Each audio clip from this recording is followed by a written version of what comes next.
Yes. Okay, yes. You're correct with that. You're correct. It means the demand is not that sensitive. Okay. So um, when price, you can say price can increase by 20%, okay, but you find quantity demanded might drop by 5%. Okay. And then also if price drops by, let's say, 30%, quantity demanded might just increase by maybe say 10%. Okay. So whenever you hear elastic, just think of sensitivity. Okay. Inelastic, not sensitive. Okay. So we need to remember the whenever you calculate your price elasticity of demand, how to interpret it. Okay. So when price elasticity of demand, okay, or even supply, whenever you calculate and you get a zero, it means either your demand or your supply is perfectly inelastic, meaning price doesn't affect it at all. Okay? Price doesn't affect it at all. So your graph will look like this.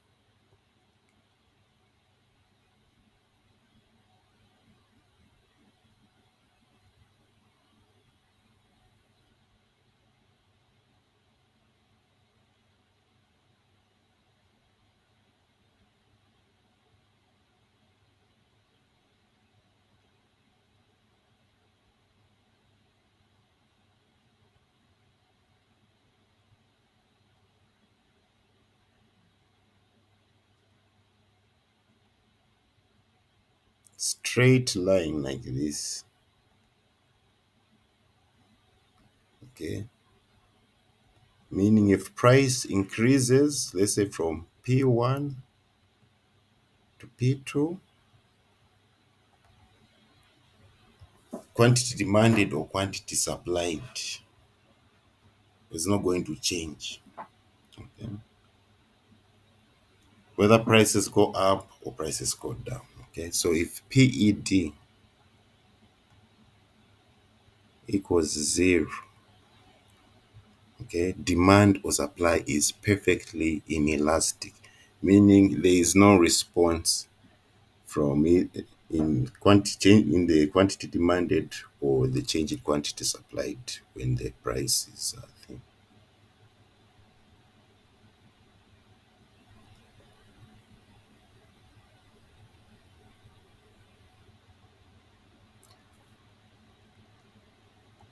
When you calculate your price elasticity of demand or supply and you get a value less than one,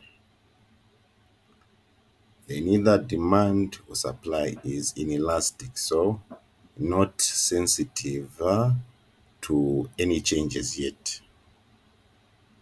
I mean, if meaning if price goes up by a huge amount, quantity demanded will drop by a small amount, and quantity supplied will increase by a small amount. Okay, and vice versa. So if your PED is calculated and it is less than one, that is inelastic.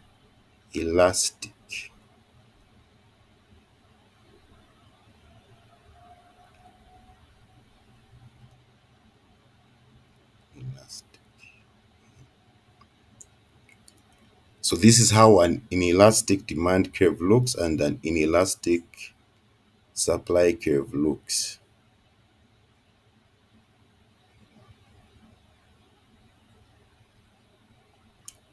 Okay. For demand, an inelastic demand curve, yes,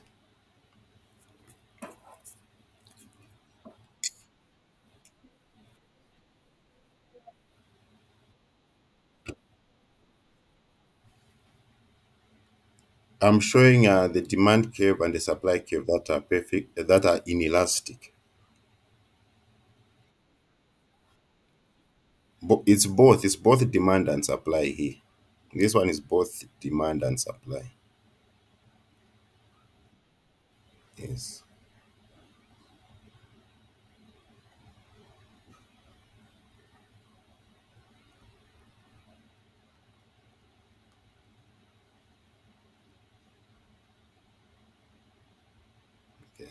So for now, demand, if it's inelastic, you have a steep sloping demand curve.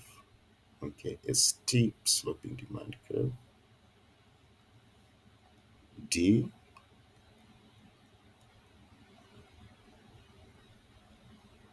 meaning, let's say this is P1 and this is P2.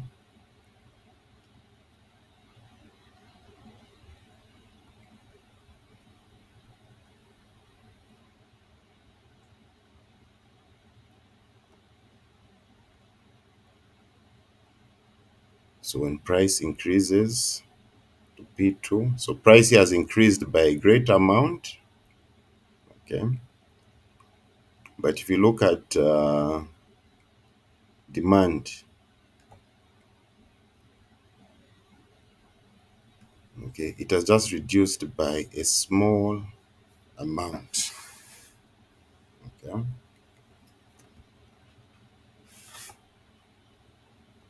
then for supply, it's also a steep supply curve, also like this. Let me make another graph here.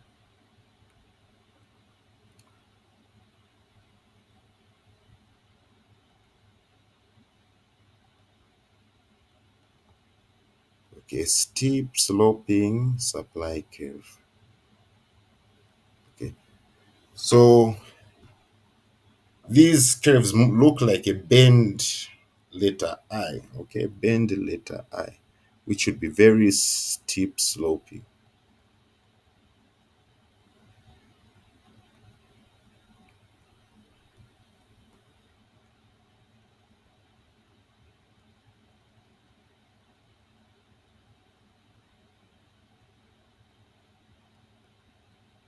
Okay, price increases by a great amount from P1 to P2,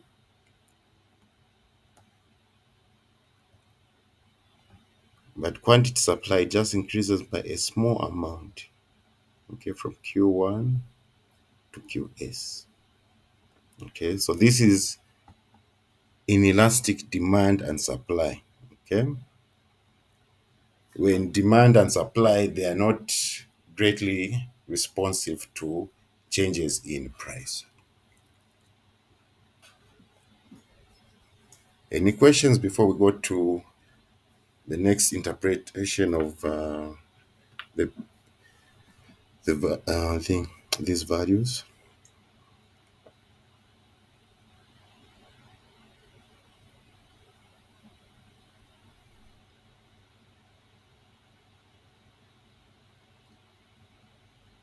Okay, when you calculate and your price elasticity of demand or supply equals 1, it means this is unit elasticity, meaning if price increases by 1%, quantity demanded will reduce by 1%. Okay, they are moving at the same pace. Okay, if price increases by 2%, quantity supply will also increase by 2%. Okay, that's unit elasticity.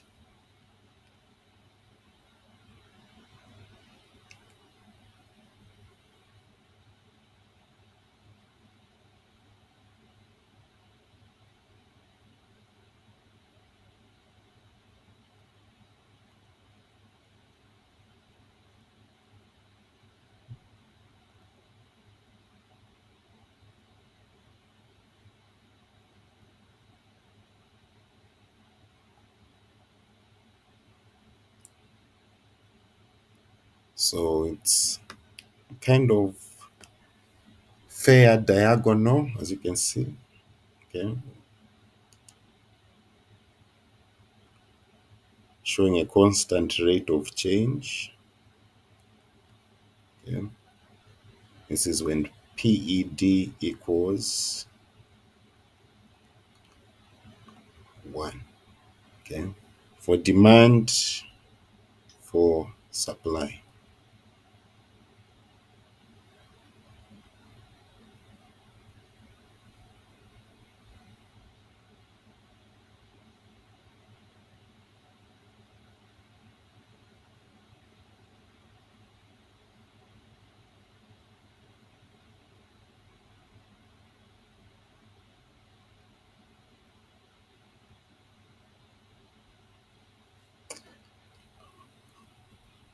When price elasticity of demand is greater than one, it means supply and on demand, quantity supplied and quantity demanded are very responsive to price changes. Okay. So what you're going to notice from these two graphs, okay, the more the value of the PED, price elasticity of demand or supply, these graphs are moving from first a vertical line to a horizontal line. Okay. Both demand and supply. Okay. So for elastic demand, okay, your demand curve should almost be flat. Okay, almost flat. Same with your supply curve. Also, it should almost be flat.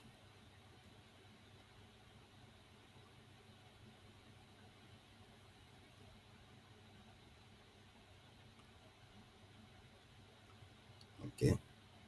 Small change in price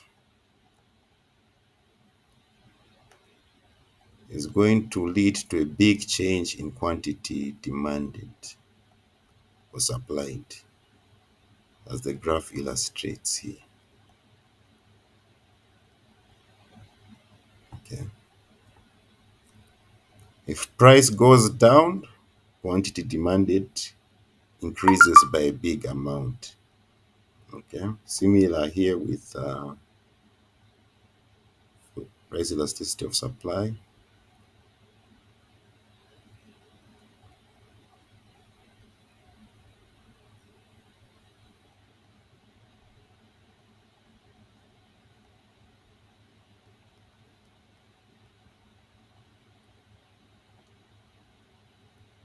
Price goes up by a small amount, quantity supplied increases by a big amount.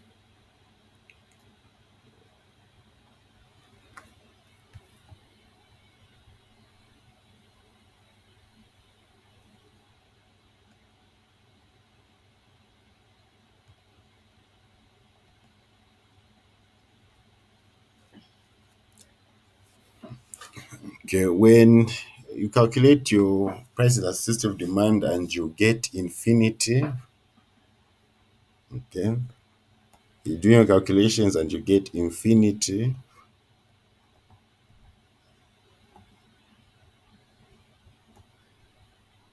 that is perfect elasticity.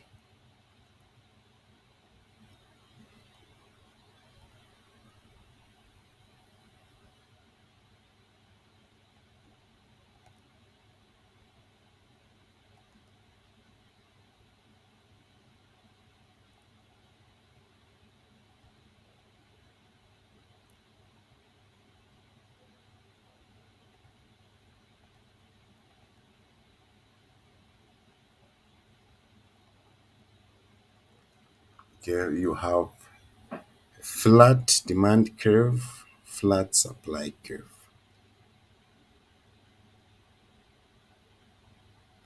All right. Although it would be rare, I've never seen calculations where you get infinity as an answer. So, yes. Any questions, colleagues?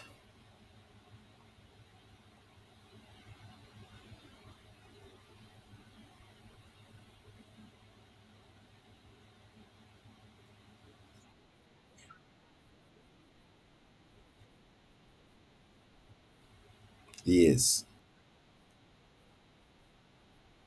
Yes. Even remember here, for perfect inelasticity, okay, I would have also put here for supply. So here, this is both demand and supply.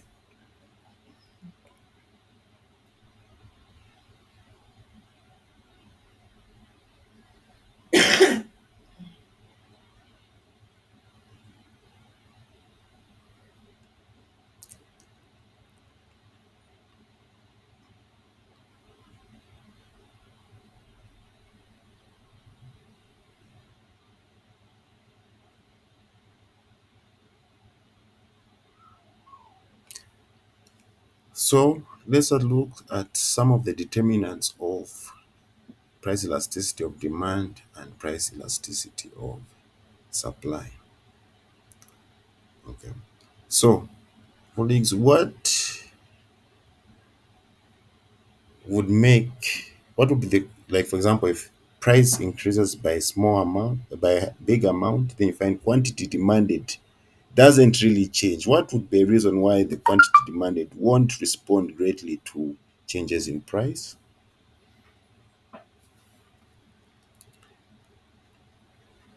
What could be one factor? Okay, we're looking at these factors. Why sometimes you find price increases, but you find quantity demanded is not going to drop, okay, by a big amount. Find it increases by a small amount, right?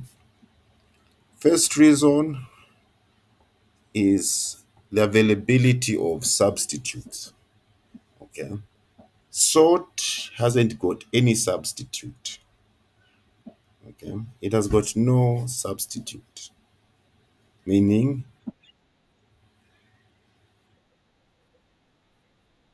yes, for demand. No, no, no, no. Just for demand. We'll go to supply, yes. Yes, substitutes. Okay. If there are various substitutes available, demand is going to be elastic. But if there are few or no substitutes, demand will be inelastic. Okay. So for example, like salt. If the price increases for salt, okay, you can't substitute salt with anything else. Okay. So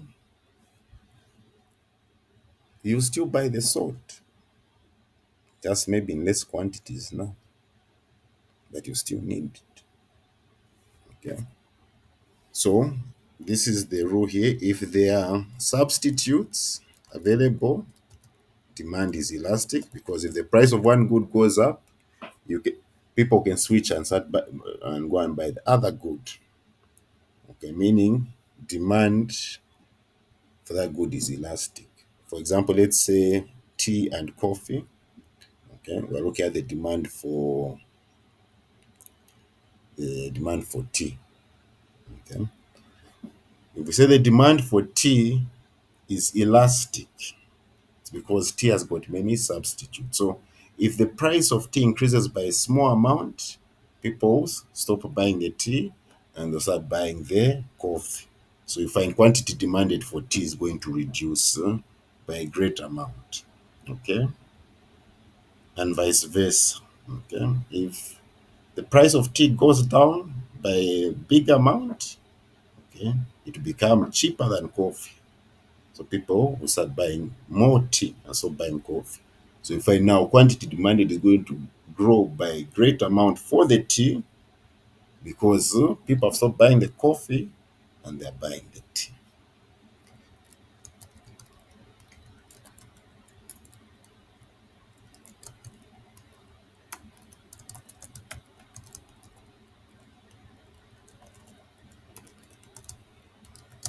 Any questions?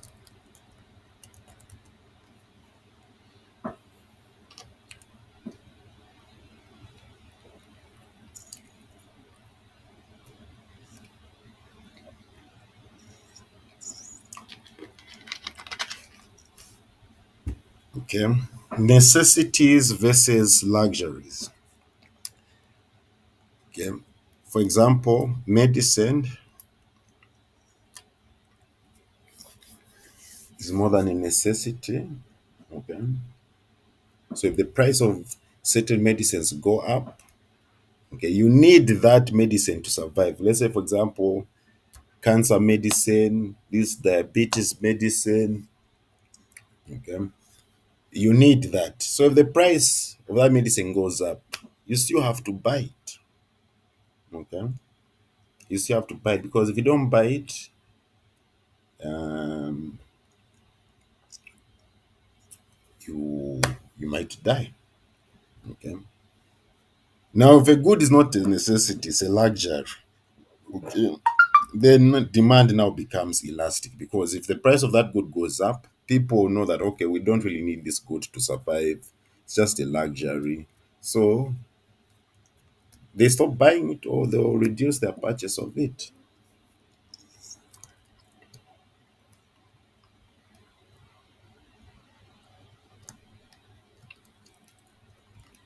So if a good is a necessity, like medicine, demand is elastic. Eh, if a good is a luxury, demand is inelastic. A luxury or not a necessity, basically. Okay, luxury or not a necessity. Okay. Here it's between needs and wants. Okay. Yes. Any questions?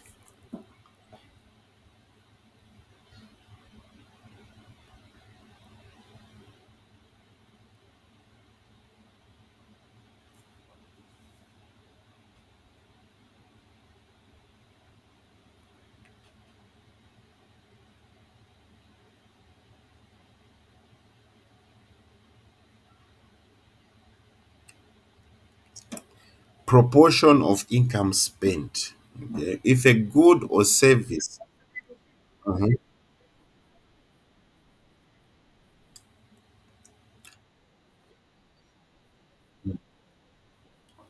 Oh, inelastic. Okay, yes, yes. Inelastic. Thank you for that. Yeah. Demand is inelastic. Okay, because you need this good to survive. Okay, so and you can't do away with this good. But if it's a luxury or it's not a necessity, okay, you can do without that good. So when prices go up, you stop buying that good, or yeah, you stop buying it all in all.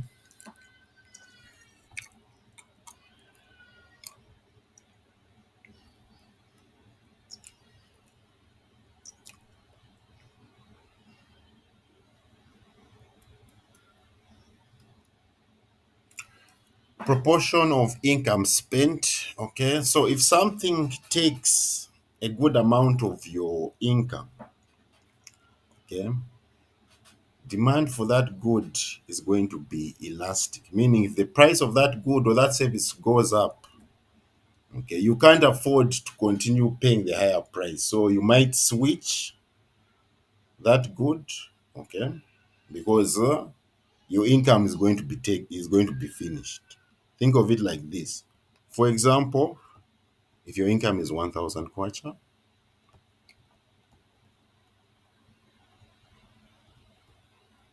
okay, you are paying rent 500 kwacha, so rent is taking a good portion over your income. Okay. If your rent was increased from 500 to, let's say, 850, okay, you can't keep staying in that house, okay, because now it means you have less money for to buy other things and other utilities. Okay. So what would you do? You are going to change houses. Okay. You're going to change houses because you can't afford the higher rent. Okay. But let's say if your income is 100,000 kwacha and your rent is 500 kwacha, even though they increase rent to 850, 950, 2,000, you won't be affected because it doesn't take a great portion of your income. Okay. So you can still afford to pay for it.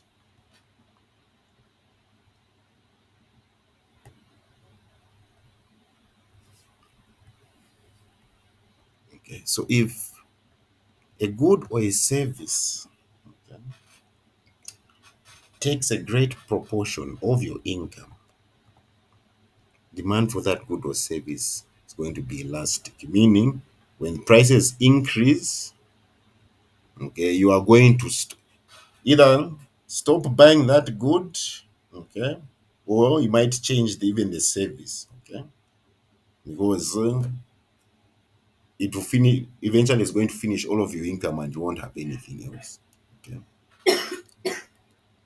But if that good or service it just takes a very small amount of your income, even though prices increase for that, you can still afford to buy because your income is not affected here.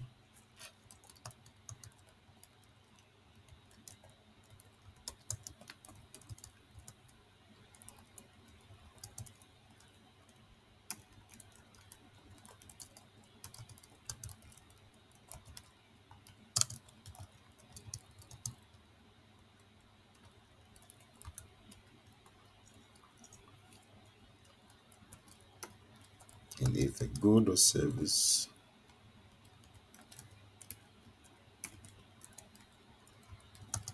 takes a lower proportion,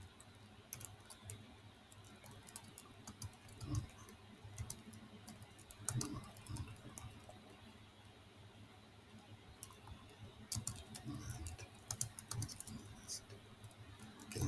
So if beer takes a great proportion of your income and the price of beer goes up, you are going to start thinking of switching or stopping. Okay, but if beer is taking a low is just taking maybe just 0.2% of your income, even though they increase the price of that beer or that alcohol, you still continue buying. Any questions?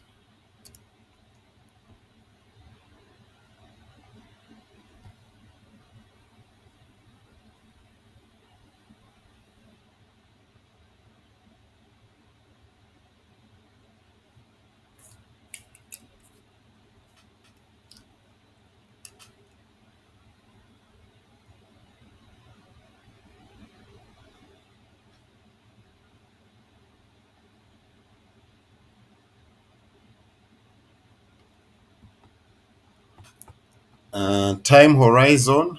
Okay, this one is basically saying sometimes goods when they're introduced, okay, at first demand for them will be inelastic because there are fewer substitute goods or other better goods. But as time comes and as time passes, there will be new goods that will come in the market. Okay, and these new goods are going to be probably even better than the first good. So eventually, the demand for that good will become elastic because eventually substitutes have entered into the market.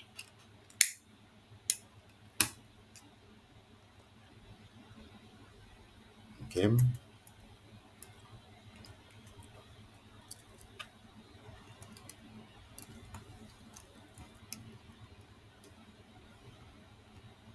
so think of it like this. At first, they were just generators. Okay, when there's load shedding, you only use generators, and so demand for generators was inelastic. But now solar came in, other power sources of for that you can use for load shedding. So you find the generators are not the only things that you need. Now there are other alternatives. So you find now demand for the generators becomes elastic because now people can substitute with other sources.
Okay, another example, which is already here on the notes.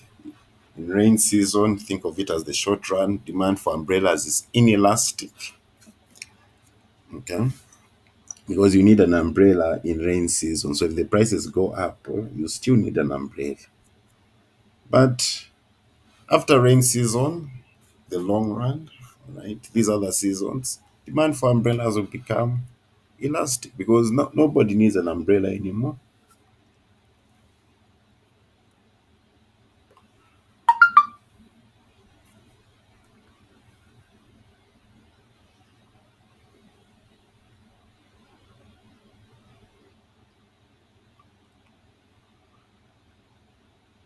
Finally, brand loyalty, as you can see, certain goods, okay, people have formed loyalty with that brand. Okay, for example, with phones, the people who like Apple, okay. So even though the price of Apple phones increases, they do not want anything else but Apple because they're loyal to that brand. So they won't switch to Samsung, Huawei, or any other model. They'll still stick with Apple. Okay. And Apple can also take advantage of this because they see, oh, we've got brand loyalty. Yes, if we increase prices, people will still buy our goods because they're loyal to us. So price elasticity of demand, it helps businesses make decisions on pricing their goods. If the good you're producing, demand for it is elastic. Oh, first, before I go further into that, any questions? When there's brand loyalty, demand is inelastic. If there's no brand loyalty, demand is elastic. Any questions on that?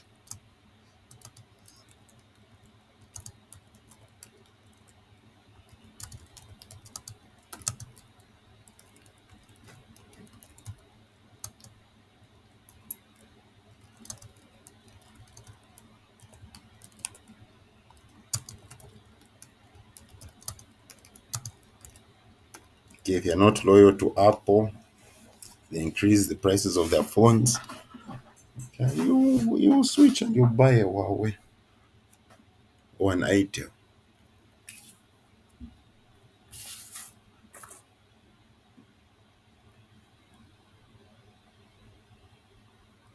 And as I was saying, the practical use of this, it helps business make decisions on pricing strategies.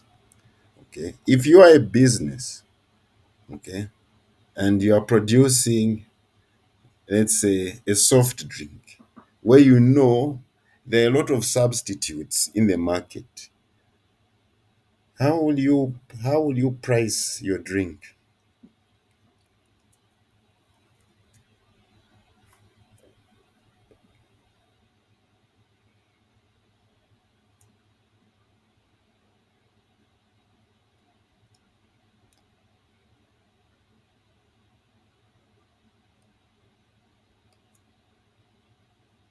You make sure your price is according to the market price with other drinks. And you're going to know that you can't just easily increase the price of your drink because if you increase the price of your drink, there are many substitutes. So people won't buy that drink. Okay. But if you reduce the price of your drink, okay, on the other side, if you reduce the price of your drink, okay, and it looks cheaper than other drinks, you find people start coming to buy your drinks because your drink is a substitute to the other goods. Okay, so you'll be sensitive with your prices if you know that demand for your good is elastic. Okay, you will know that okay, we can't just easily increase price anyhow. Okay, because we know if we increase price, we're losing customers. Okay, the best way to get customers, we need to either charge what everyone is charging, or we charge lower so that people substitute our drink for the other drinks that are available. But if the demand for the good that you're producing is inelastic, for example, you're producing salt, there are no substitutes, you can price however you want because you know People are not going to, there's no substitute for salt. Okay. Or if whatever good you're producing, there are just few substitutes around, you will know that okay, if we increase the price, people won't lose a lot of customers. Okay. Because when demand is elastic, customers either come and go by big numbers. When demand is inelastic, customers come and go in small numbers. So if demand for the good you're producing, demand for it is inelastic, in terms of pricing, you are at an advantage because you know you have got like there are fewer substitutes out there. So when they increase price, you just lose a few customers, but overall, people will still buy your good.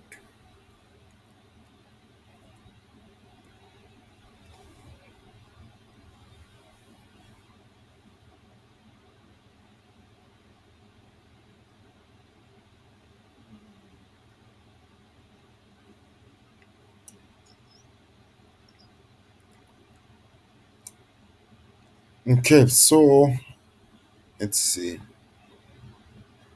I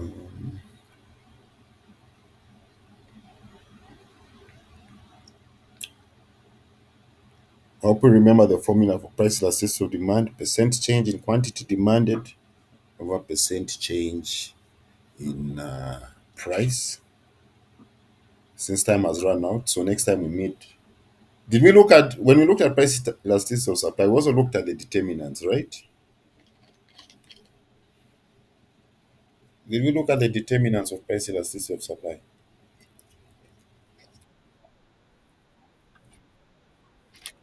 Okay. Okay. Okay.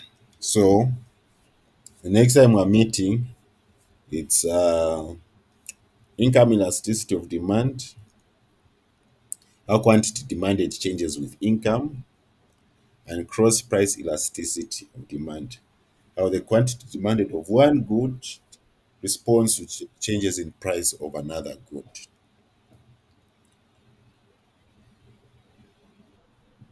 Any questions before we end the